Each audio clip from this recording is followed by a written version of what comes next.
Bonjour à tous, très heureuse de vous retrouver pour ce rendez-vous avec Safran. J'ai le plaisir d'accueillir sur ce plateau Cécilia Matissart, directrice de la communication financière de Safran. Donc vous allez nous parler de l'activité de Safran, de ses perspectives, de ses résultats.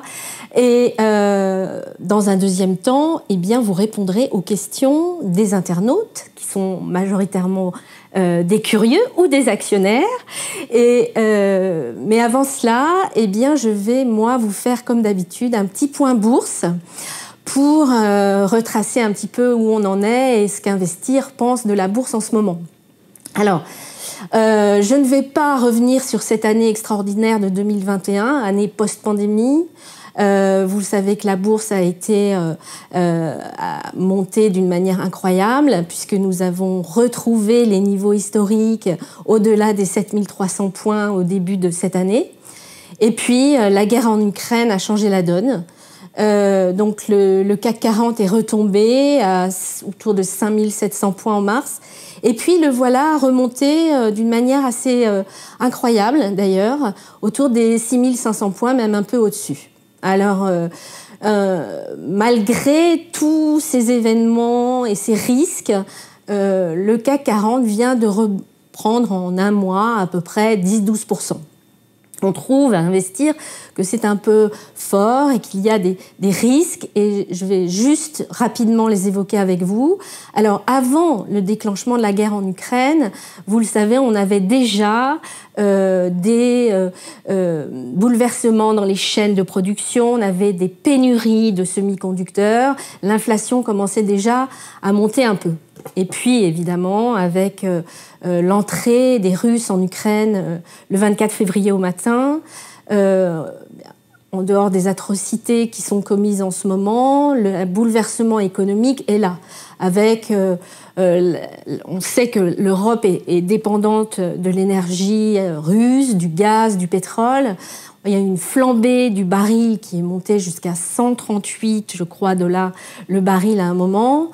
Et puis, on doit affronter, nous, en France, en Europe, une inflation galopante qui n'était pas vraiment prévue au programme, même si on sentait que l'inflation remontait un petit peu avant la guerre en Ukraine.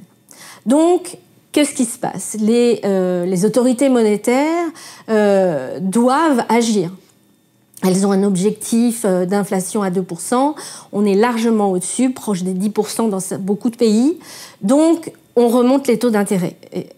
Donc, aux États-Unis en ce moment, c'est la grande question. Remonter des taux d'intérêt d'une manière forte ou pas forte, je pense que ce sera fort. Les marchés pensent que ce sera fort. 50 points de base, plusieurs fois, à chaque réunion de la Fed, la Réserve fédérale américaine, eh bien, il devrait y avoir une forte hausse des taux d'intérêt.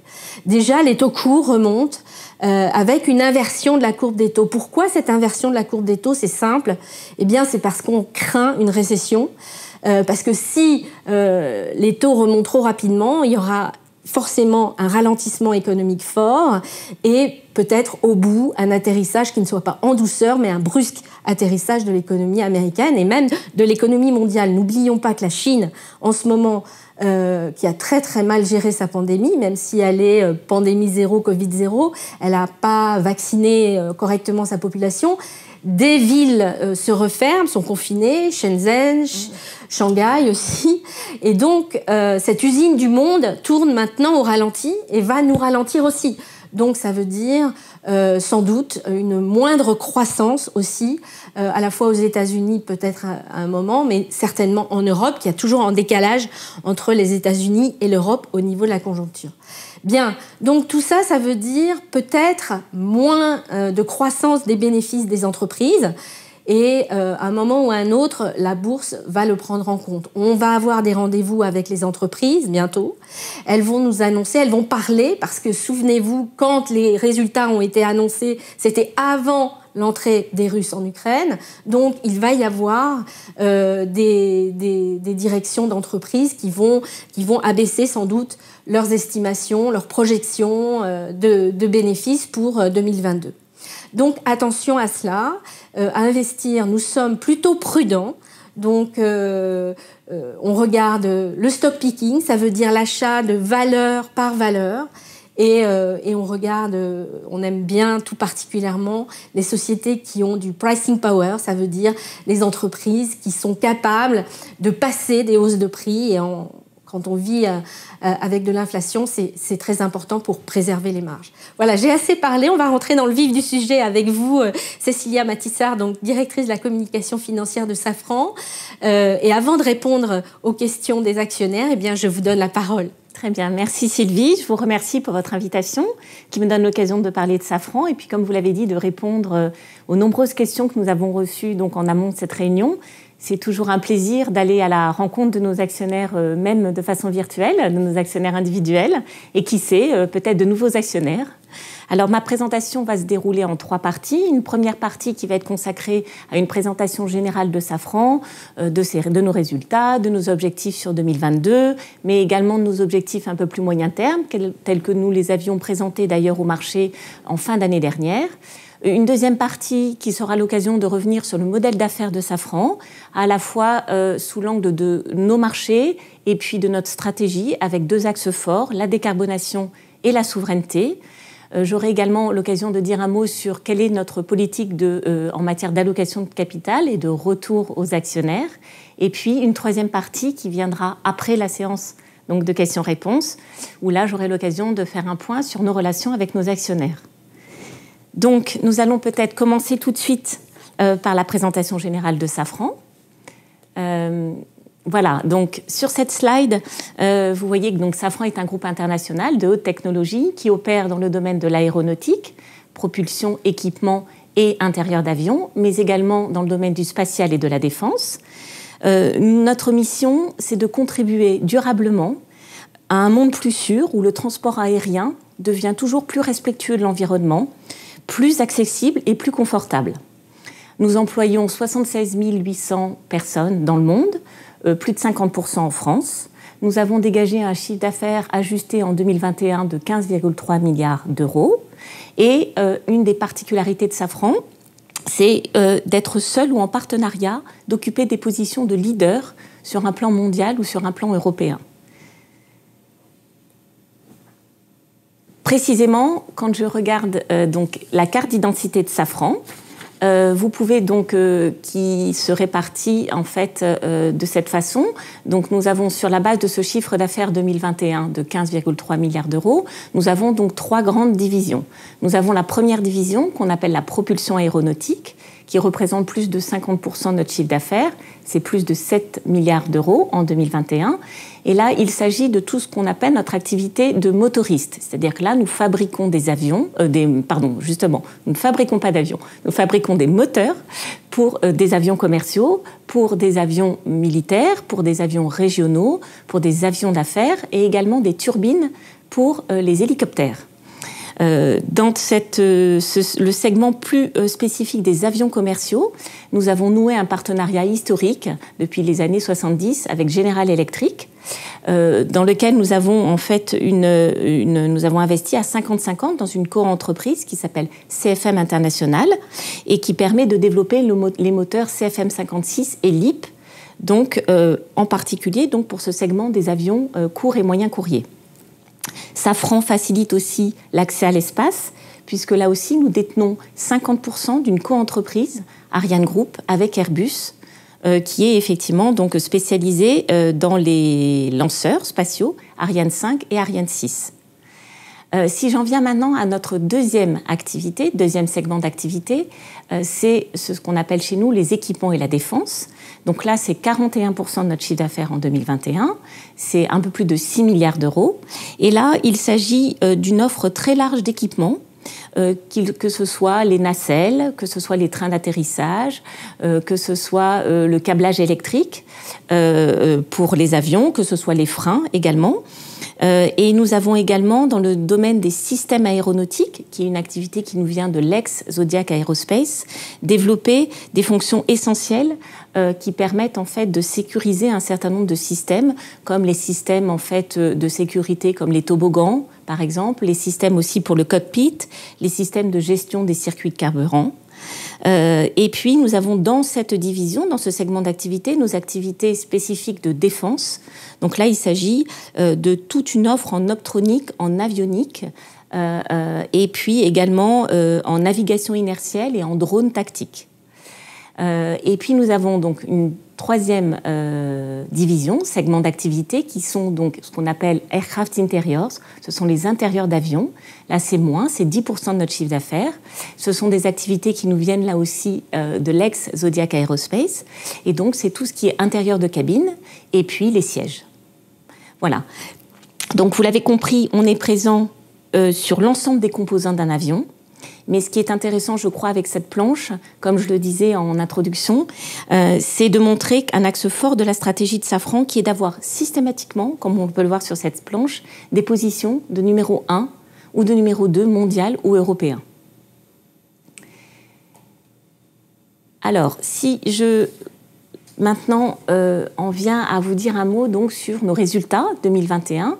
2021 a été une année importante pour Safran, marquée par des progrès opérationnels importants, significatifs et une meilleure performance financière que celle qu'on avait anticipée quand nous avions donné nos prévisions en début d'année dernière.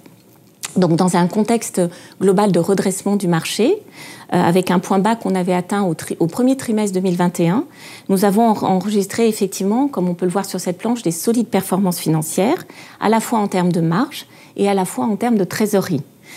Donc la marge opérationnelle courante que vous voyez au milieu, sur le graphe du milieu, donc, a fortement progressé, c'est plus 160 points de base par rapport à 2020, avec une marge qui s'est établie à 11,8% et qui a été sous l'effet de 3 phénomènes. Tout d'abord, une hausse de nos activités dites de services pour moteurs civils. C'est toute l'activité de vente de pièces de rechange et de maintenance sur nos moteurs civils qui a augmenté de 7% en 2021 par rapport à 2020. Nous avons aussi bénéficié de l'impact du plan d'adaptation que nous avions mis en œuvre dès les débuts de la crise sanitaire en 2020 et qui ont continué à porter leurs fruits en 2021. Et puis, nous avons aussi bénéficié d'une baisse, en fait, des charges liées de l'impact des charges liées à la recherche et au développement sur notre résultat. Donc, sur le plan de la génération de trésorerie, ou comme on l'appelle de cash flow libre, là aussi, les performances ont été remarquables et largement supérieures aux perspectives telles que nous les avions annoncées. Nous avons d'ailleurs, l'année dernière, relevé à 2 reprises nos perspectives en matière de génération de trésorerie et qui s'explique notamment par le fort succès du Rafale à l'export, qui a contribué effectivement à cette génération de trésorerie. Donc ces résultats 2021, en un mot, des résultats très solides qui ont été, comme je le disais, le reflet également d'une année de transition nous permettant effectivement d'arriver donc, sur l'année 2022, qui est donc l'objet de cette slide. Donc tout d'abord, avant de vous dire un mot plus spécifiquement de nos objectifs pour 2022, nos objectifs financiers pour 2022, nous avons rappelé donc, sur cette slide quelles sont les principales hypothèses que nous avons retenues et puis quels sont nos éléments d'attention pour l'année 2022. Donc, si je commence à gauche de cette planche, vous voyez donc les principales hypothèses qui sous-tendent justement les objectifs financiers que nous avons donnés pour l'année 2022. Donc, nous avons dit plusieurs choses. Nous avons dit que ces hypothèses, elles reposaient en l'absence de nouvelles perturbations de l'économie mondiale. J'aurai l'occasion de revenir sur le conflit russo-ukrainien. Nous avons également pris des hypothèses d'amélioration progressive du trafic aérien tout au long de l'année 2022, avec une prudence à court terme qui s'avère plutôt justifiée quand on regarde effectivement les chiffres du premier trimestre en matière de trafic aérien. Nous avons donc plus particulièrement retenu des hypothèses assez fortes dans notre activité propulsion, comme je le disais, sur un des aspects importants qui contribuent au chiffre d'affaires et à la marge de Safran, qui sont donc nos activités de service pour les moteurs civils, comme je dis, de vente de pièces de change et de maintenance, où là, nous avons pris une hypothèse qu'ils augmenteraient de 25 à 30% en 2022 par rapport à 2021. Et nous avons également pris une hypothèse de montée en cadence pour les livraisons de nos nouveaux moteurs LEAP, puisque nous visons d'en livrer 2000 à horizon 2023.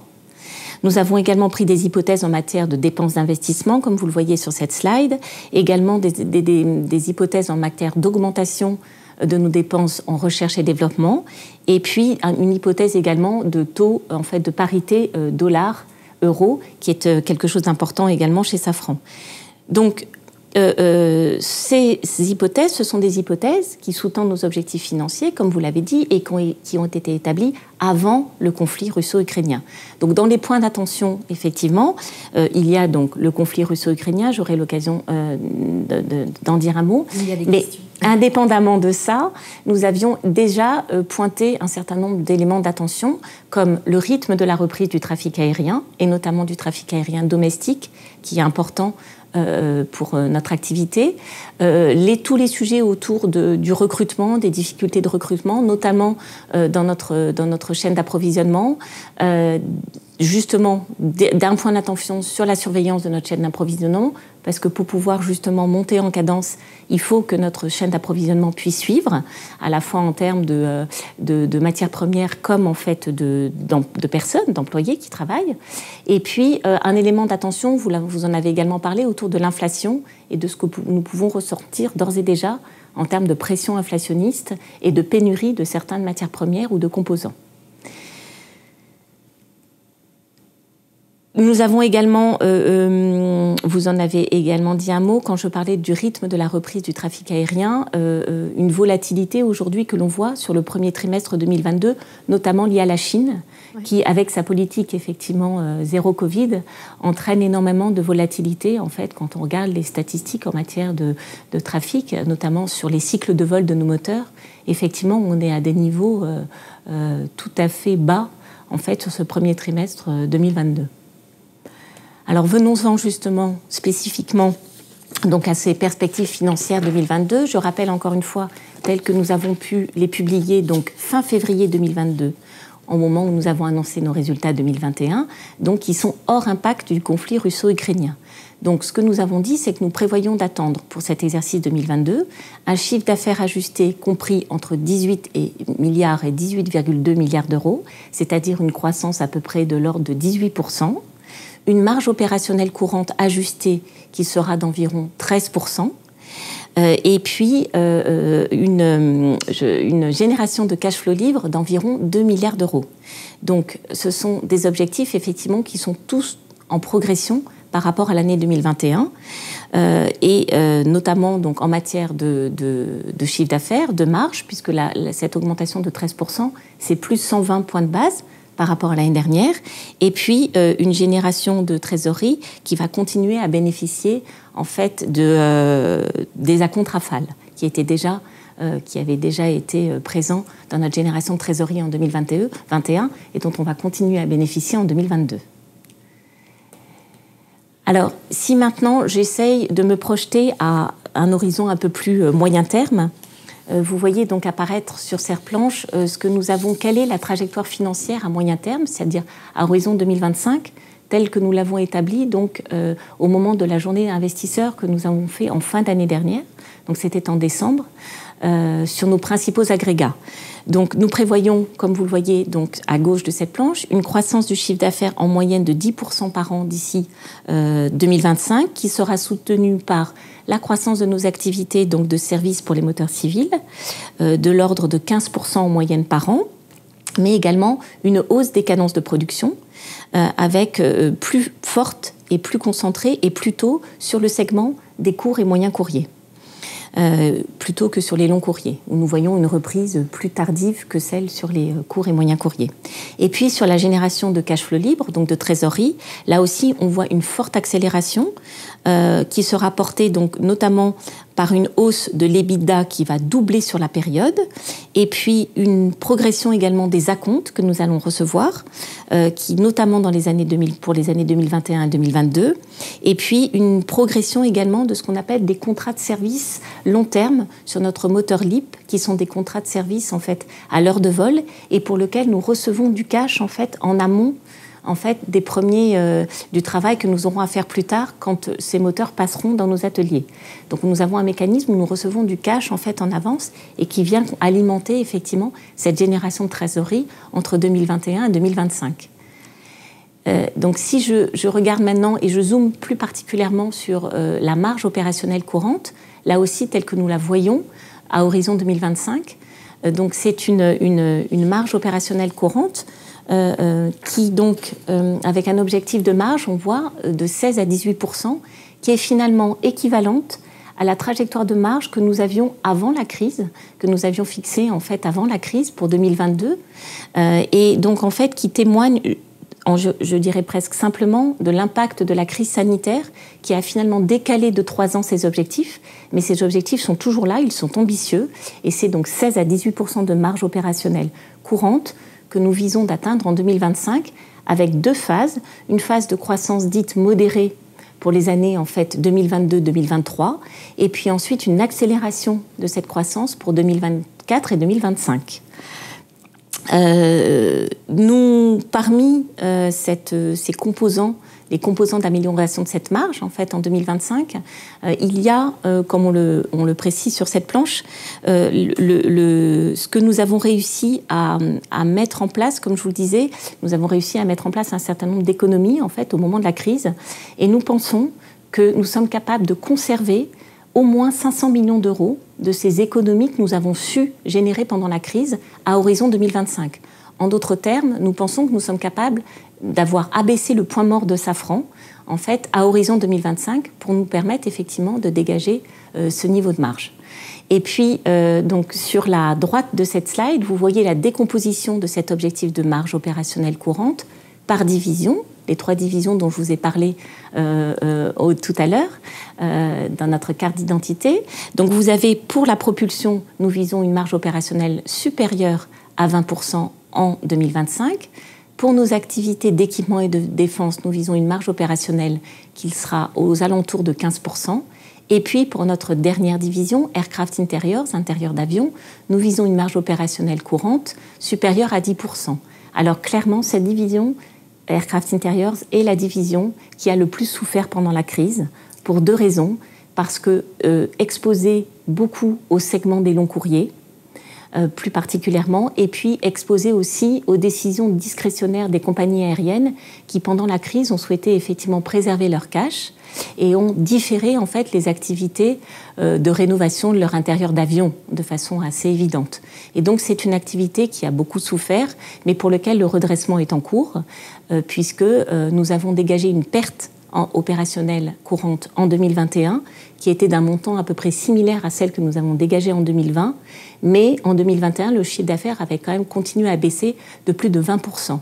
Donc malgré cette baisse significative de chiffre d'affaires, nous avons réussi, entre guillemets, à maintenir ce niveau de perte. Alors ce n'est pas satisfaisant, nous visons effectivement d'atteindre l'équilibre en 2022, c'est un challenge, mais c'est clairement la division effectivement qui a souffert le plus pendant la crise. Alors, j'en ai terminé avec cette première partie. Peut-être que, donc, au-delà de nos chiffres, comme je vous l'ai expliqué, de nos objectifs sur 2022, sur ces perspectives à moyen terme, 2021-2025, un mot peut-être de ce qu'est notre modèle d'affaires. Et tout d'abord, effectivement, notre modèle d'affaires sous l'angle de nos marchés. Donc, vous voyez que sur cette planche, nous avons donc sur la partie principale de cette planche une tendance que nous voyons encore forte de croissance en fait de l'aviation commerciale qui n'est pas remise en cause par la crise sanitaire, comme vous pouvez le voir, puisque nous voyons en fait un doublement du trafic aérien d'ici 2040. Donc cette dynamique, elle sous-tend des projections de livraison d'avions, comme vous le voyez sur la partie droite de la planche, conséquentes de 38 000 avions entre 2022 et 2041, dont la plus grande partie sera sur le segment des courts et moyens courriers. Et ça tombe bien, puisque c'est effectivement, dans la partie en tout cas propulsion, là où Safran est le plus exposé. Et donc globalement, nous sommes positionnés en fait sur des appareils qui vont faire l'essentiel des livraisons dans les prochaines années, à savoir côté Airbus, la famille des A320, et côté Boeing, le 737 MAX, et puis côté long courrier, l'A350 côté Airbus, et puis le 787. Et donc ces livraisons de moteurs pour ces avions seront le fondement justement d'une activité de service que nous voyons très soutenue en termes de revenus et de marge pour Safran dans les prochaines années. Donc je voulais aussi souligner particulièrement ici l'importance de la flotte de nos moteurs dits CFM56, qui sont les anciens moteurs. Aujourd'hui, nous avons la nouvelle génération de moteurs, qui sont les moteurs LEAP. Mais les moteurs CFM56, ce sont des moteurs qui ont été livrés depuis plusieurs décennies et qui aujourd'hui, donc on sait à peu près 23 000 moteurs en service, et qui alimentent aujourd'hui toutes ces activités de vente de pièces de rechange et de maintenance qui sont très générateurs de revenus et de marge pour Safran. Donc, il y a également sur cette planche un mot sur la dynamique que nous attendons également très forte sur le marché de la défense et sur le spatial, ainsi que pour le marché des hélicoptères. Sur le marché des hélicoptères, juste un mot, c'est un marché qui a été très résilient pendant la crise, et notamment grâce aux missions militaires et sanitaires en fait, des hélicoptères. Au-delà donc de ce que nous voyons en termes sur nos marchés, quelle est finalement notre stratégie, notre modèle d'affaires? Donc vous voyez sur cette planche, la raison d'être de Safran se déploie à travers 4 piliers RSE, responsabilité sociétale d'entreprise. J'aurai l'occasion de zoomer plus particulièrement sur 2 d'entre eux. Il y a le premier, c'est décarboner l'aéronautique. Le deuxième, c'est être un employeur exemplaire. Le troisième, c'est incarner l'industrie responsable. Et le quatrième, c'est affirmer notre engagement citoyen. Donc, nous nous appuyons sur ces 4 piliers pour accélérer notre stratégie avec 2 axes de stratégie forts, décarboner nos produits et nos opérations, et puis renforcer notre rôle dans les activités de souveraineté. Et pour cela, nous nous appuyons sur 3 leviers, tels qu'on peut les voir apparaître sur le bas de cette planche. L'innovation durable, Safran place vraiment l'innovation de rupture et l'excellence technologique au premier plan. C'est essentiel. La compétitivité des produits de Safran repose vraiment sur notre capacité à innover, sur notre capacité à pouvoir investir en matière de recherche et technologie pour avoir en permanence des produits qui sont différenciants, technologiquement parlant. C'est vraiment essentiel. Nous nous appuyons aussi sur un deuxième levier qui est l'excellence opérationnelle, avec une empreinte industrielle qui a été rationalisée et un plan de transformation digitale que nous avons mis en œuvre pour accélérer justement notre performance. Et puis le troisième levier qui est la sécurité de nos produits, ça paraît évident, mais de nos produits, de nos clients, de nos collaborateurs, qui se décline à la fois avec un système de management de la sécurité, mais également dans la capacité de notre chaîne d'approvisionnement à pouvoir faire face, comme je le disais, à la montée en cadence, dans un contexte où on voit des tensions sur les matières premières et les ressources humaines, et ce sont des tensions qui ont été renforcées par le conflit russo-ukrainien. Alors justement, pour revenir peut-être sur 2 de nos axes stratégiques forts, vous avez effectivement l'axe qui est, et il y a beaucoup de questions que nous avons reçues justement en matière de décarbonation, et ce que Safran en fait entendait faire sur ce sujet. Donc nous entendons vraiment être un leader de la décarbonation du secteur aérien, et nous avons pour ce faire déployé une stratégie climat en suivant 2 orientations, qui est réduire nos émissions de CO2 liées à nos opérations, à nos modes de production. C'est ce qu'on appelle dans le jargon le scope 1 et 2. Et puis réduire également nos émissions de CO2 liées à l'usage de nos produits, c'est le scope 3. Et ça, c'est l'essentiel de notre mission. Et donc, je ne vais peut-être pas revenir en détail de tous ces chiffres que vous retrouverez et que vous retrouvez, puisque nous avons publié il y a quelques jours notre document d'enregistrement universel, notre rapport annuel, et où vous pouvez constater que nous avons fixé donc, des objectifs très ambitieux en matière de réduction de ces émissions, à la fois pour le scope 1 et 2. Nous comptons atteindre moins 50% en 2030 par rapport à 2018, et pour les émissions également de CO2 de notre scope 3, où nous prévoyons, nous avons un objectif de moins 42,5% d'émissions par passager kilomètre en 2035 par rapport à 2018. Donc voilà, vous avez cette slide est assez chiffrée, mais vous pouvez encore une fois retrouver beaucoup de ces informations dans notre rapport annuel. Un autre axe important de notre stratégie, alors c'est toujours pareil sur la stratégie climat, peut-être avant de parler de la souveraineté, vous avez de façon un peu plus précise et très concrète, quelle est cette feuille de route technologique de Safran que nous avons déclinée en 3 priorités. La première priorité, c'est accélérer, donc pour pouvoir accélérer la transition vers cette neutralité carbone en 2050. Nous pensons qu'il faut ce qu'on appelle sauter une génération en termes technologiques pour gagner en efficacité. C'est-à-dire de pouvoir apporter un gain de consommation, en fait, bien supérieur au niveau 10 à 15% que nous apportons généralement quand nous changeons de catégorie de moteur. Là, nous pensons qu'il faut sauter une génération pour aller plus vite. Et donc, ce que nous proposons, c'est que nous avons lancé donc, en juin 2021, avec notre partenaire GE, le programme dit RISE, qui est un programme de rupture de développement technologique, qui vise justement à développer une propulsion ultra efficace pour apporter au niveau du moteur un gain en fait, de consommation de carburant de 20%, plus efficace par rapport à la génération actuelle de nos moteurs, qui est le moteur LEAP. Donc ça, c'est quelque chose de très important. Et grâce à ce programme également, RISE, il permet également de viser une incorporation dans nos moteurs de 100% de carburant durable ou d'hydrogène, afin justement de pouvoir tendre vers la neutralité carbone en 2050. Donc nous entendons également, c'est le deuxième priorité de notre feuille de route technologique, contribuer également à l'amélioration de l'efficacité des futurs avions à travers également tout ce qui est allègement des équipements, parce qu'il faut également alléger les équipements, donc que ce soit les équipements, les intérieurs de cabine ou les sièges par exemple.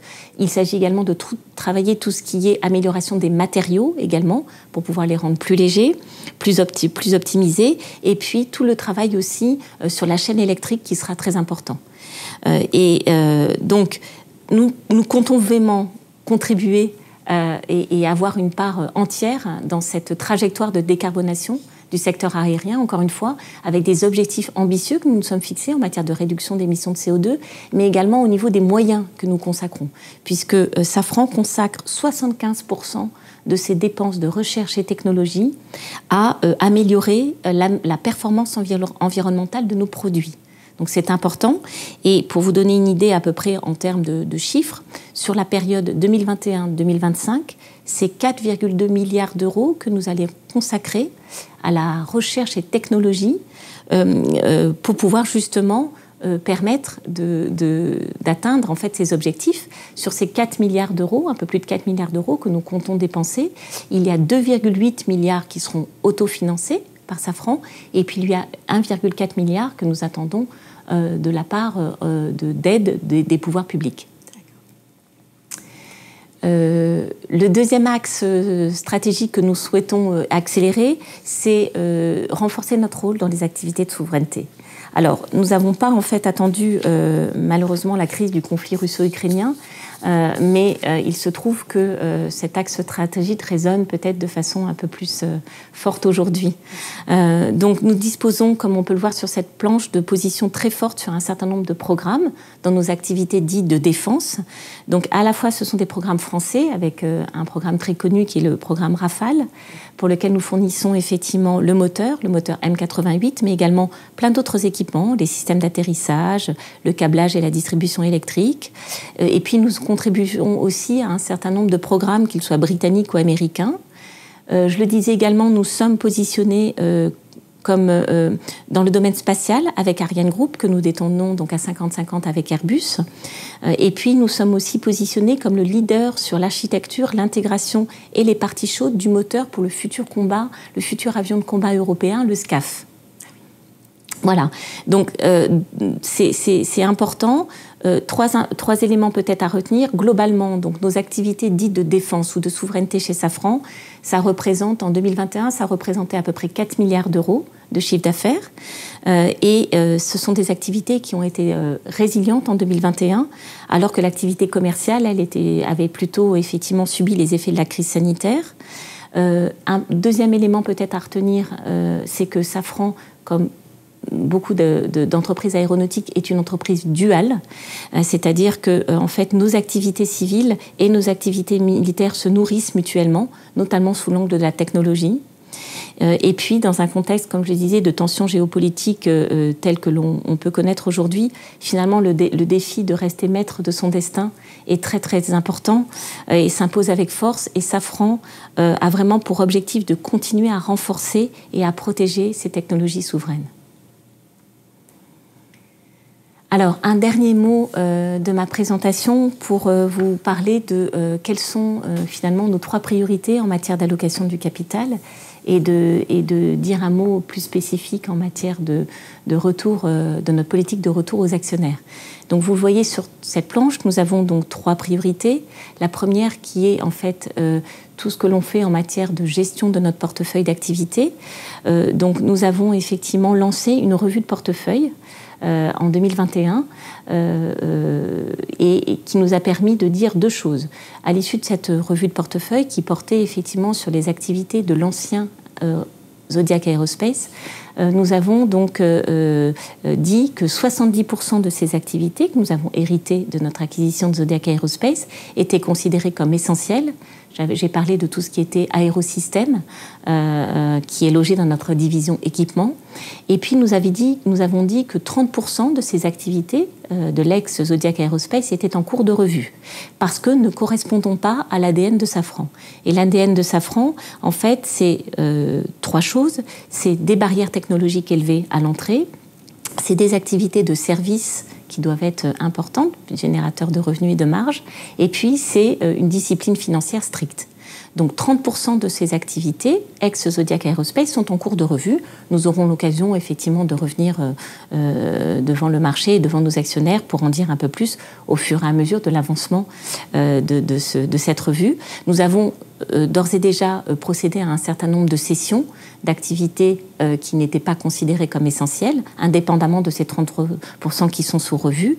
Et puis nous avons également procédé à des acquisitions ciblées en 2021, peut-être que vous l'avez vu, mais nous avons notamment dans le domaine de la défense et également dans le domaine de la souveraineté de notre chaîne d'approvisionnement. Dans le domaine de la défense, nous avons acquis Aurelia, qui est le leader mondial en fait des solutions dites de PNT, c'est-à-dire positionnement, navigation, temps, et qui permet en fait de renforcer la fiabilité et la sécurité des opérations civiles ou militaires lorsque par exemple le GPS fait défaut. Donc c'est absolument très important et Aurelia dispose de compétences clés pour lui permettre d'avoir vraiment de cadencer un temps précis, stable, qui est fondamental dans les opérations effectivement civiles ou militaires. Et puis nous avons également donc acquis en partenariat avec Airbus et Tikeo AC Capital, donc Aubert et Duval, qui est un fournisseur effectivement stratégique pour l'aéronautique et pour Safran. J'aurai peut-être l'occasion d'y revenir parce que je crois qu'il y avait des questions. Notre deuxième priorité en matière d'allocation du capital, c'est d'investir pour financer la croissance organique. C'est fondamental. Comme je l'ai dit, nous voulons accélérer nos investissements pour la décarbonation. 75% de notre effort de recherche et technologie est dédié en fait à l'amélioration et à la performance en fait environnementale de nos produits. Nous souhaitons aussi investir pour renforcer notre excellence opérationnelle.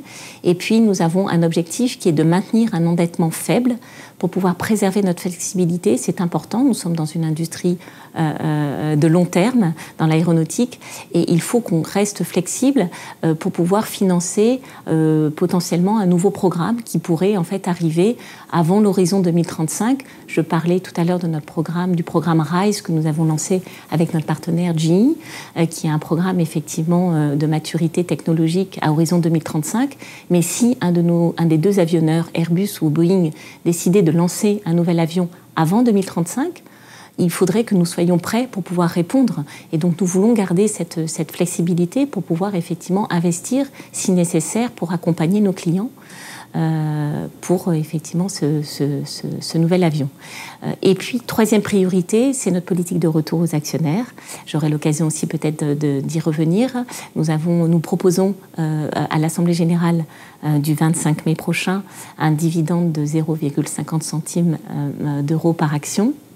Et puis, quelque chose de fort qui a été annoncé à la fin février de cette année, c'est que le conseil d'administration de Safran a décidé justement dans le sillage de cette Assemblée générale de mai 2022 de revoir et d'examiner sa pratique de retour aux actionnaires afin de retrouver un rendement croissant et attractif. Aujourd'hui, ce dividende en fait correspond à un taux de distribution de 28%, qui est certes en progression par rapport à celui de 2020, mais qui est encore inférieur à la pratique historique qui était celle de Safran, de distribuer avant la crise 40%. Donc le conseil d'administration a confirmé son objectif de reprendre sa pratique historique de versement d'un taux de distribution de 40%. Voilà, j'en ai terminé avec ma présentation.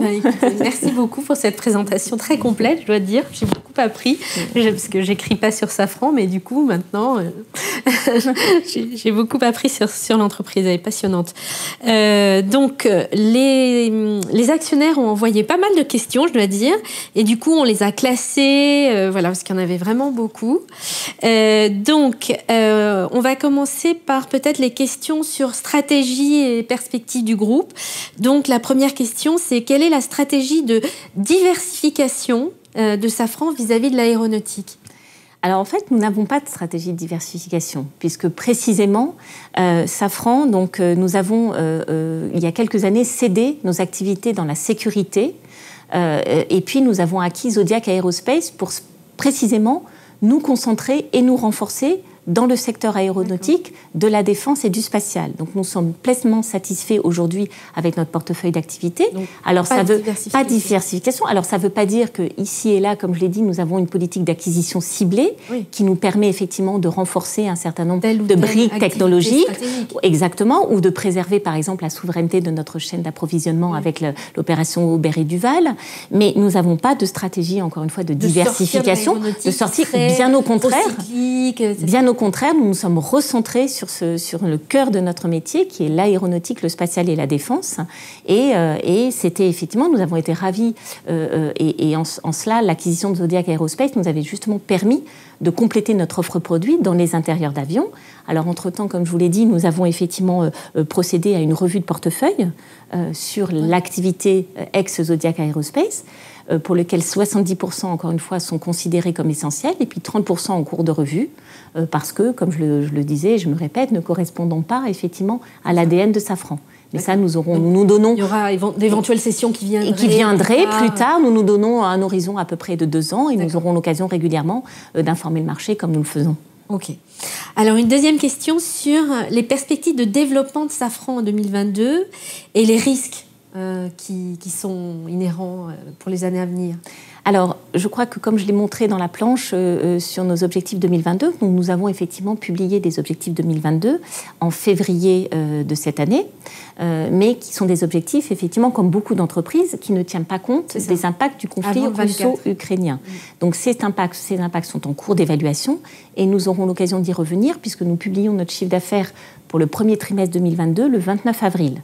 Donc nous donnons rendez-vous à nos actionnaires à cette occasion pour pouvoir en dire un peu plus et faire le point effectivement sur ces impacts. Pour autant, ce que l'on peut dire, c'est comme vous l'avez vu, je crois, c'est que ces objectifs financiers reposent sur l'hypothèse effectivement d'une reprise et progressive du trafic aérien et qui montre une croissance significative de nos différents indicateurs. Je l'ai montré à la fois en termes de chiffre d'affaires, à la fois en termes de marge opérationnelle et à la fois en termes de génération de cash. Alors maintenant, si je regarde, pour répondre à votre question et à la question de nos actionnaires, sur les risques, quels sont aujourd'hui en fait nos principaux points d'attention ? Alors, forcément, pour une industrie et une entreprise comme Safran, c'est le rythme de la reprise du trafic aérien. Et je parlais tout à l'heure et en introduction effectivement de la volatilité que l'on peut voir, notamment pour les longs courriers. Alors il y a déjà une différence entre la reprise du trafic aérien pour les longs courriers, que nous voyons beaucoup plus tard que celle pour les moyens et courts courriers, puisque pour les longs courriers, nous ne voyons pas ça avant 2024-2025, alors que pour les courts et moyens courriers, c'est une reprise du niveau plus rapide, fin 2022, début 2023. Mais pour autant, nous pensons que nous allons continuer, effectivement, le rythme de reprise de ce trafic aérien court et moyen courrier peut continuer à être un peu volatile, notamment quand on regarde les chiffres en fait, du premier trimestre, et notamment en particulier quand on regarde la Chine. Bien sûr. Nous avons un autre point d'attention important chez Safran, ce sont les cadences de production et notre capacité effectivement à monter ces cadences de production. Je le disais notamment sur le moteur LEAP, c'est important. Et pour cela, il faut que notre chaîne d'approvisionnement, elle tienne, elle soit là. Il n'y a pas trop de pénurie. Donc il y a à la fois, effectivement, donc ça c'est un vrai point d'attention, c'est un des principaux points d'attention sur 2022, c'est la capacité de notre chaîne d'approvisionnement à pouvoir suivre effectivement ces cadences de production, puisque comme je disais, nous avons un objectif d'atteindre 2000 moteurs LEAP en fait en 2023. Donc effectivement, nous en avons livré 845 à la fin de 2021. Nous n'avons pas donné d'objectif pour 2022, mais vous voyez qu'on a une trajectoire effectivement que l'on doit suivre pour pouvoir effectivement atteindre cet objectif. Nous suivrons aussi avec attention le niveau des retraits d'avions sur 2022 qui peuvent impacter. Alors, ce n'est pas ce que nous voyons, mais nos activités de service pour moteurs civils. Nous aurons aussi un point d'attention sur les exports, les contrats export pour le Rafale. Et puis, comme je le disais, le lancement de nouveaux programmes en matière de recherche et développement qui pourraient nécessiter des investissements supplémentaires de notre part. D'accord. Très bien. Alors, il y a eu beaucoup de questions autour de la Russie, bien entendu, et de l'Ukraine. Alors, peut-être la première, c'est quelles conséquences pour Safran des sanctions qui ont été prises par les Occidentaux contre la Russie? Oui, alors, effectivement, ce qui est important, c'est que donc, depuis la mise en place de ces sanctions qui ont été prononcées par les Américains ou les Européens, Safran donc, a stoppé toutes ses activités en Russie, y compris effectivement pour les activités que nous détenions en co-entreprise, avec d'autres entreprises industrielles en Russie. Donc, comme je le disais, nous sommes en train donc, de chiffrer l'impact en fait, de ce conflit sur qui va concerner non seulement Safran, mais également les autres sociétés que nous détenons avec d'autres partenaires. Et donc, il s'agit essentiellement, comme je le disais, dans le domaine spatial de notre co-entreprise avec Airbus à 50-50 Ariane Group, puisque, comme vous le savez, il y a eu donc la suspension de tous les lancements Soyouz. Et donc, c'était 9 lancements sur 12 qui étaient prévus en 2022. Et puis, ça concerne également dans le domaine de la location de moteurs. Il s'agit là de notre co-entreprise SES qui est impactée pour la partie activité qui est faite en Russie. Donc, nous sommes en train d'évaluer tous ces impacts. Mais ce qui est important peut-être de dire, et ce que nous avons déjà dit, c'est qu'en matière de... Donc, nous avons un chiffre d'affaires en Russie qui est de l'ordre de 2% à peu près. C'est-à-dire que 2% de voilà, que 2%, c'est à peu près... En 2021, ça représentait à peu près 300 millions d'euros de chiffre d'affaires. Et donc, ces 300 millions d'euros de chiffre d'affaires, ils se répartissent globalement 200 millions, en fait, qui sont liés au programme de l'avion régional russe, le Sukhoi Superjet 100, pour lequel Safran fabrique le moteur, le SAM-146, mais également les nacelles et également les trains d'atterrissage. Donc ça, c'est à peu près 200 millions sur les 300 millions dont je vous ai parlé. Et puis le reste des 100 millions, c'est justement toute l'activité de maintenance que nous faisons pour les moteurs CFM56 et LEAP qui motorisent en fait des avions opérés par les compagnies aériennes russes. Donc il y aura donc ça s'est arrêté. Nous avons donc pour nous conformer aux sanctions, nous avons stoppé cette activité. Et comme je le disais, donc ça c'est ce qui est donc c'est l'impact en termes de chiffre d'affaires, c'est 2% de notre chiffre d'affaires. Et puis il y a aussi un impact indirect à travers la mise en équivalence de ces co-entreprises que nous détenons, qui aura un impact là en termes de résultats opérationnels courants chez Safran. Et puis par ailleurs, vous avez aussi des impacts indirects liés à cette crise, liés notamment, on en parlait, à l'inflation, alors à la pénurie de matières premières, mais également inflation. Donc ça, c'est quelque chose que nous avions déjà prévu avant le conflit russo-ukrainien. Nous avions déjà dit, et nous avions déjà d'ailleurs chiffré, ce que représenterait cette pression inflationniste sur nos marges. Sur les marges. Nous avions dit que ça pourrait représenter 40 points de base sur notre marge en 2022, donc lié à ce que l'on voit effectivement en termes d'inflation sur les prix de l'énergie, effectivement. Et puis est venu par-dessus cette inflation les sujets aussi de titane, qui sont importants également. Justement, il y avait une question sur votre dépendance face à ce titane russe. Tout à fait. Alors, le titane, c'est notre principale exposition en Russie en termes de matières premières. Et c'est à travers la société russe VSMPO, qui est d'ailleurs un important fournisseur de titane pour Safran. Ça représente à peu près 50% un peu moins de 50% de nos approvisionnements, tout à fait. Et c'est tout simplement un important fournisseur tout court de titane pour l'industrie aéronautique mondiale. C'est 30%. C'est 30% des besoins au niveau mondial. Donc, ce que nous avons dit 2 choses. Ce que nous avons fait, c'est que depuis le début de l'année, depuis le début de l'année, nous avons, comme d'autres acteurs, décidé et mis en place des stocks de sécurité pour nous permettre de tenir jusqu'à l'automne. Donc, jusqu'à l'automne de cette année. Donc nous travaillons tous les jours pour sécuriser le 4e trimestre, mais aujourd'hui nous avons constitué des stocks de sécurité pour nous permettre de tenir jusqu'à l'automne. Alors le titane chez Safran, c'est utilisé principalement dans un certain nombre de pièces de nos moteurs, CFM56 notamment et LEAP, mais également pour les trains d'atterrissage en fait des avions longs courriers. Donc nous avons, comme je disais, constitué des stocks de sécurité. Nous avons également, comme d'autres acteurs, accéléré en fait les sources alternatives pour essayer de trouver des sources alternatives en matière de titane. Alors ces sources alternatives, elles sont aux États-Unis, elles sont au Japon.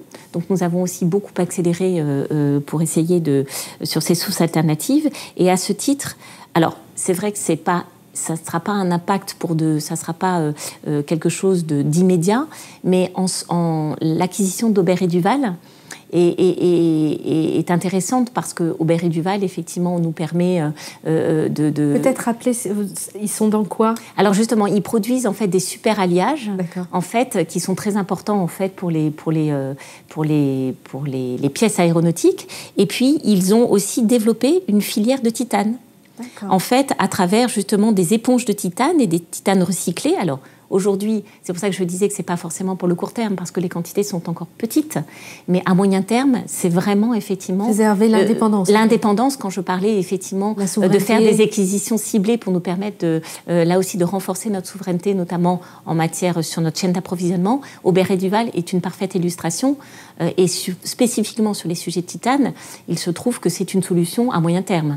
Ça ne va pas nous aider forcément très rapidement pour 2022, mais c'est clairement très stratégique pour le moyen terme. Alors, pour le moyen terme, j'enchaîne, c'est parfait, vous m'avez donné l'enchaînement parfait, puisqu'on va passer à la décarbonation et à l'ESG. Il y a beaucoup de questions aussi.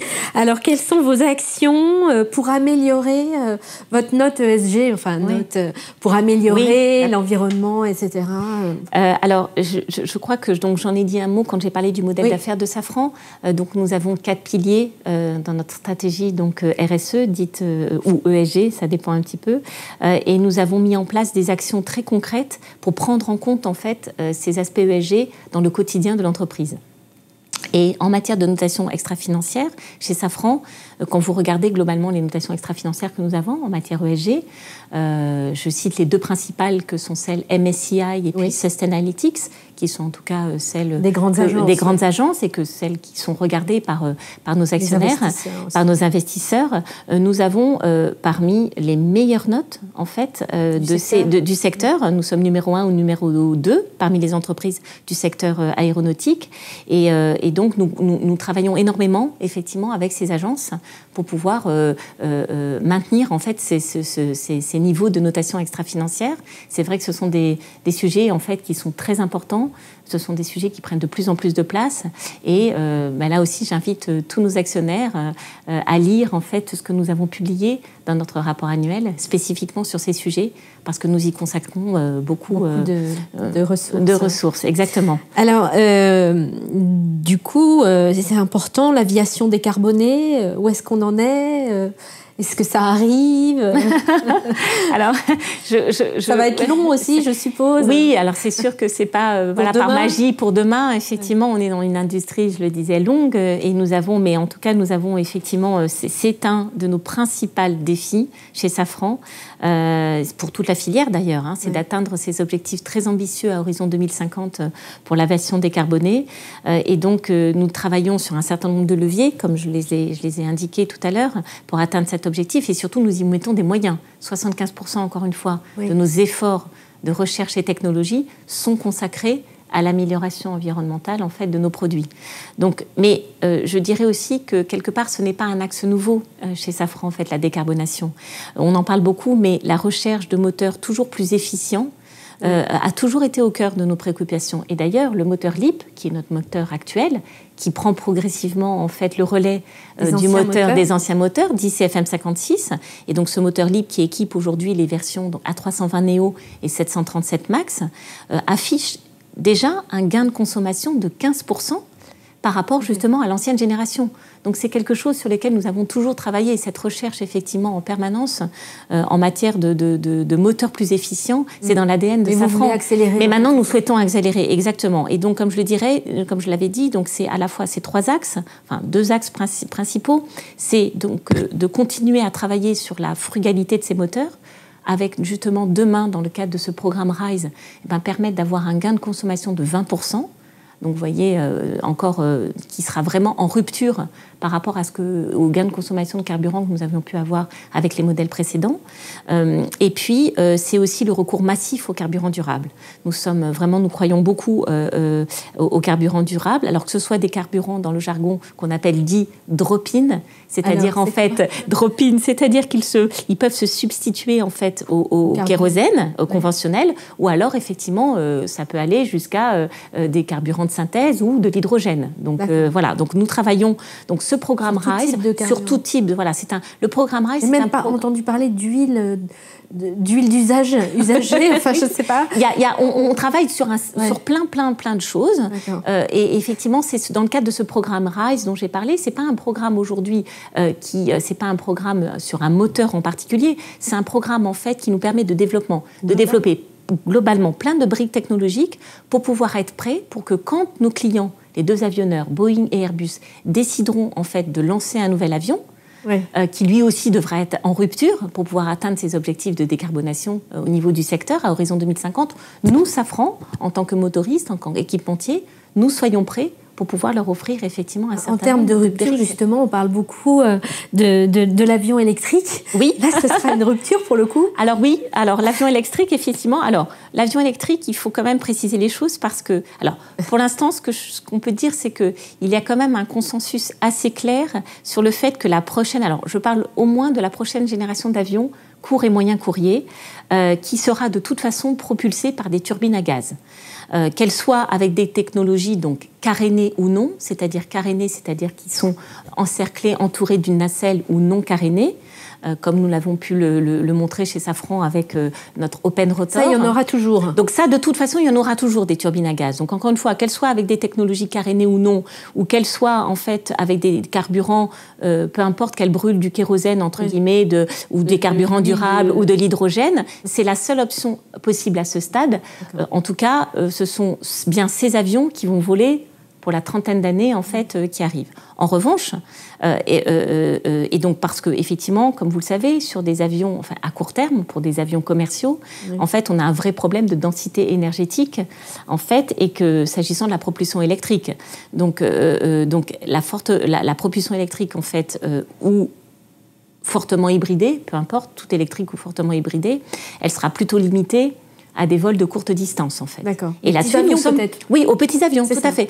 Et aux petits commuteurs, aux petits avions régionaux. Et ça, nous sommes positionnés là-dessus. Nous sommes positionnés, mais nous ne voyons pas ça pour des avions commerciaux, en fait, court, moyen courrier. Voilà, exactement. Ouais. Et donc là, nous sommes positionnés sur ces architectures tout électriques ou hybrides, puisqu'on développe toute une chaîne de produits, toute une gamme de produits pour la chaîne électrique. Ça va des moteurs, de la turbogénératrice, des systèmes de gestion de l'énergie, avec justement, et nous collaborons également avec des sociétés innovantes pour tout ce qui est batterie. Et puis parallèlement, comme je vous disais qu'on avait un champ très, très large en fait, de briques technologiques sur lesquelles nous travaillons, on travaille aussi sur le domaine des piles à combustible, par exemple. Et donc nous avons participé à un projet qui s'appelle le projet EcoPulse, en fait avec Daher et Airbus, par exemple, qui vise à développer un démonstrateur à propulsion hybride, en fait, qui sera distribué sur un premier vol en 2022. Donc vous voyez que voilà, nous n'écartons rien et nous travaillons dans un certain nombre de domaines. Donc il y a un internaute qui pose une question sur, d'une manière plus générale, en fait, quel est selon vous l'avenir du thermique ? Alors, l'avenir du thermique, il sera, comme je le disais, toujours là, quoi. Toujours là, finalement. On en a besoin. On en a besoin de toute façon, c'est ce que je vous disais. Je pense, voilà. L'électrique, c'est pour accompagner. Exactement. Et le thermique, comme je vous disais, de toute façon, exactement. On aura de toute façon, au moins pour les avions qui vont voler pour les 30 prochaines années, nous aurons besoin de toute façon de turbines à gaz. Alors, on passe aux questions spécifiques sur l'action, sur le dividende. Est-ce qu'il y a une question sur, prévoyez-vous un split du titre, c'est-à-dire une division? Non. Non, ce n'est pas à l'ordre du jour. L'action Safran aujourd'hui, elle n'est pas trop lourde. Elle est autour de, quand on regarde depuis sur les 3 premiers mois de l'année, elle est entre 105 et 110 €, qui est en fait équivalent et un niveau tout à fait comparable aux autres du secteur aéronautique. Donc non, ce n'est pas à l'ordre du jour. Vous l'aviez évoqué tout à l'heure, mais donc je repose la question sur le dividende par action. Qu'allons-nous toucher en 2022 et en 2023? Alors, comme je l'ai dit, effectivement, donc nous avons annoncé que nous proposons effectivement un dividende qui sera soumis au vote de nos actionnaires à l'Assemblée générale du 25 mai 2022, donc un dividende de 50 centimes par action. Donc ce dividende, c'est une augmentation de 16% par rapport au dividende de l'année dernière, où nous avions déjà été en mesure, dès l'année dernière, de reprendre le versement d'un dividende que nous avions stoppé au moment de la crise. Puisque l'année dernière, c'était un dividende de 43 centimes par action. Alors, le taux de distribution qui correspond à cette proposition de dividende que nous faisons là, que vous disiez tout à l'heure, voilà, c'est 28%. Inférieur au niveau d'avant. Exactement, c'est 28%. C'est en progression par rapport à celui de l'année dernière, mais c'est inférieur à la pratique historique de Safran, qui était de servir effectivement d'avoir un taux de distribution de 40%. Donc, alors, il y a 2 raisons à cela. 2 raisons à ce que effectivement nous soyons à ce dividende de 50 centimes d'euros par action en 2021, parce que tout simplement ce dividende il doit être équilibré pour l'ensemble effectivement de nos parties prenantes, et donc il tient compte des efforts des salariés de Safran qui ont consenti à beaucoup d'efforts depuis ces 2 dernières années pour contribuer, pour permettre en fait ces niveaux de productivité tels que j'ai pu vous les montrer. Bien sûr. Et puis également parce que ce dividende tient compte au fait des aides que nous avons reçues de l'État sous forme de chômage, d'activité partielle. Et donc c'est un bon équilibre aujourd'hui dans cette proposition de dividende que nous faisons. Pour autant, comme je le disais, il est inférieur à la pratique historique de Safran. Donc on peut et le conseil d'administration de Safran, donc dans sa volonté effectivement d'offrir une politique de retour aux actionnaires attractif, a décidé 2 choses. A décidé effectivement et a confirmé sa volonté de reprendre cette pratique de 40% de taux de distribution, et puis a décidé effectivement 1 an à l'avance par rapport à ce qui était prévu. Quand nous avions parlé au marché lors de notre journée investisseur fin 2021, nous avions prévu que le conseil d'administration de Safran se penche sur ces sujets en 2023. Et puis, finalement, comme nous allons être en situation de trésorerie positive dès la fin de cette année, compte tenu de ce que je vous ai montré en termes de génération très positive de trésorerie et de cash en 2021 et en 2022, nous allons être finalement en trésorerie nette positive dès la fin de cette année. Et donc, c'est la raison pour laquelle le conseil d'administration de Safran a décidé de ne pas attendre l'année prochaine, mais de se pencher sur ce sujet dans le sillage de l'Assemblée générale, de cette Assemblée générale de mai 2022, pour justement revoir sa politique de retour aux actionnaires. D'accord. Alors, on a pour finir quelques petites questions spécifiques, 2 très précisément, mais vous en aviez déjà un peu parlé avec le calendrier peut-être sur Aubert & Duval. Oui, tout à fait. Alors effectivement, donc, comme je disais, Aubert & Duval est une société, nous avons signé donc, le 22 février un accord avec Eramet pour la reprise de cette société. Donc c'est un accord que nous avons signé en consortium avec Airbus et puis le fonds Tikeo AC Capital. Donc Aubert & Duval, c'est un fournisseur stratégique de matériaux et de pièces critiques pour des industries comme l'industrie aéronautique, pour le nucléaire, pour l'industrie de la défense. Et notamment, ils ont une compétence très spécifique sur les aciers spéciaux et les super-alliages. Et puis, j'en parlais également, ils ont commencé à développer une expertise sur le titane. Alors, le calendrier aujourd'hui, donc, l'opération est soumise à la consultation des instances représentatives du personnel et aux autorisations réglementaires. Donc, nous prévoyons une finalisation à la fin de cette année. À la fin de 2022. Tout à fait. D'accord. Et puis la dernière question touche la courbe d'expérience du LIP. Oui. Et quelle est l'évolution du carnet de commandes? Alors sur la courbe d'expérience du LIP, donc pour les actionnaires qui nous connaissent, ils avaient vu que donc jusqu'en 2019, donc avant la crise sanitaire, nous étions sur un rythme de cadence élevée de production du LIP, et nous avions donc réussi à faire baisser le coût de production du LIP conformément à la trajectoire que nous nous étions fixée avec la montée en cadence du LIP. Donc ça, c'était avant la crise sanitaire. Mais pour vous donner un ordre de grandeur, nous avions réussi à baisser les coûts de production du LIP de 30% entre 2016 et 2017, puis à nouveau de 25% entre 2017 et 2018, et de 10% que nous avions constaté en 2019. Puis, il y a eu la crise Covid, avec la forte baisse, effectivement, des volumes de production que nous avons livrés, puisqu'à fin 2019, on avait livré à peu près un peu plus de 1700 LIP, et puis en 2021, nous sommes tombés à 815 LIP, et là, nous avons remonté à fin 2021 à 845. Et donc, nous avons fait une pause en 2020 et en 2021 dans la baisse de ces coûts de production, puisque les volumes avaient été drastiquement baissés. Donc, nous avons maintenu, en fait, des coûts de production du LIP stables. Et puis, à nouveau, maintenant, nous visons donc avec cet objectif, comme je disais, d'atteindre 2000 LIP en fait, à horizon 2023. Nous sommes repartis effectivement sur des objectifs de baisse des coûts de production du LIP, puisque nous avons fixé un objectif de 15% entre 2021 et 2024. D'accord. Donc voilà un petit peu ce que je pourrais dire sur la courbe d'apprentissage du LIP. En matière de carnet de commandes, alors au total, ce sont environ 5000 moteurs LIP qui ont déjà été livrés à fin 2021. Au global sur ce programme. Et le carnet de commandes, il compte à peu près 9700 moteurs LIP à fin 2021. Ça, c'est un carnet de commandes qui est établi sur la base des bons de commande et des annulations qui sont en attente. Donc, il y a eu en 2021, juste sur l'année 2021, 1500 commandes de moteurs LIP, avec une forte hausse par rapport à ce qu'on avait pu connaître sur l'année 2020, forcément, et parce que sur 2020, on avait effectivement vu un nombre important d'annulations de commandes, et là, effectivement, la dynamique est repartie, puisqu'on a eu 1500 commandes en 2021, pour un carnet de commandes au global, encore une fois, de 9700 moteurs LIP. D'accord. Bah, écoutez, on arrive donc à la fin des questions de nos internautes et de vos actionnaires. Peut-être pour les actionnaires curieux, pour les prochains rendez-vous, pour ce qu'ils peuvent aller fouiner, pour avoir encore plus d'infos, qu'est-ce que vous pouvez leur dire? Alors justement, j'avais préparé 2 slides à ce sujet. Voilà, donc c'est nous attachons beaucoup d'importance effectivement au dialogue que nous avons avec nos actionnaires, qu'ils soient des actionnaires individuels, qu'ils soient investisseurs institutionnels. Et donc pour ce faire, nous mettons à leur disposition un large éventail de documents.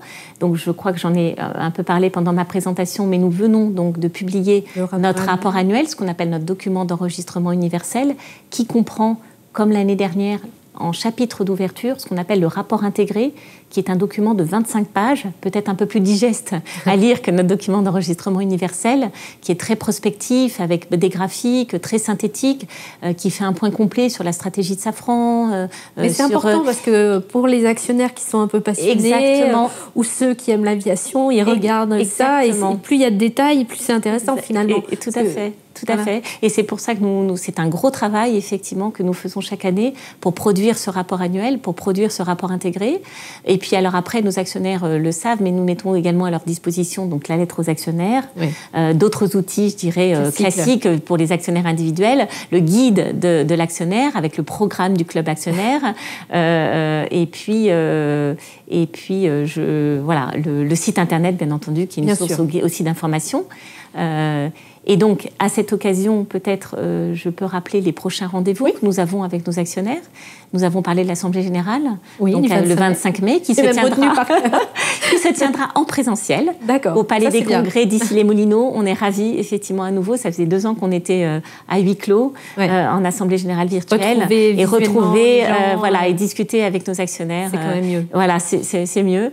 Donc ça, c'est prévu pour le 25 mai. Et puis, nous avons, comme nous le faisons d'habitude, 3 réunions d'actionnaires, en fait, nous prévoyons par an. Donc, nous avons cette réunion aujourd'hui, qui est un moment d'échange. Nous avons une réunion physique que nous prévoyons en région. Et puis, nous serons présents au 2e semestre 2022 au salon Investir Day. Et Parfait. puis, par ailleurs, je crois que nos actionnaires le savent aussi, pour ceux qui sont en tout cas membres du club, nous organisons également des visites de sites industriels. Ah oui, ça plaît c'est beaucoup, passionnant. Oui, et c'est très, très, très intéressant. Bravo, voilà. très bien. Cécilia Matissart, merci beaucoup. Merci à vous. Et merci de nous avoir suivis et à très bientôt. À bientôt.